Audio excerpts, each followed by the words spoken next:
પશ્ચિમ બંગાળના મુખ્યમંત્રી મમતા બેનર્જીએ વકફ સુધારા પર બનેલા નવા કાયદાને લઈ અને નિવેદન આપ્યું છે। તેમણે કાર્યક્રમમાં સંબોધન દરમિયાન કહ્યું કે પશ્ચિમ બંગાળમાં વકફ કાયદો લાગુ નહીં થાય। બંગાળમાં કોઈ પણ સંજોગોમાં ધર્મના નામે ભાગલા નહીં પડવા દો।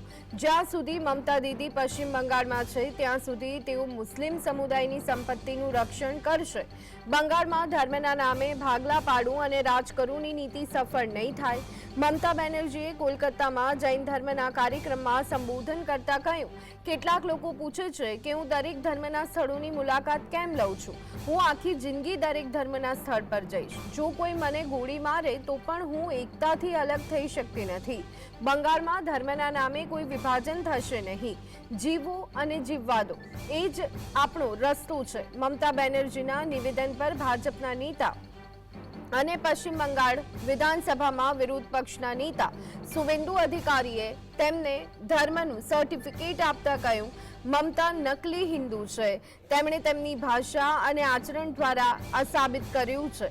મુર્શિદાબાદમાં હિન્દુઓની દુકાનોમાં તોડફોડ કરવામાં આવી અને પોલીસ પર હુમલો કરવામાં આવ્યો, છતાં મમતા ચૂપ છે।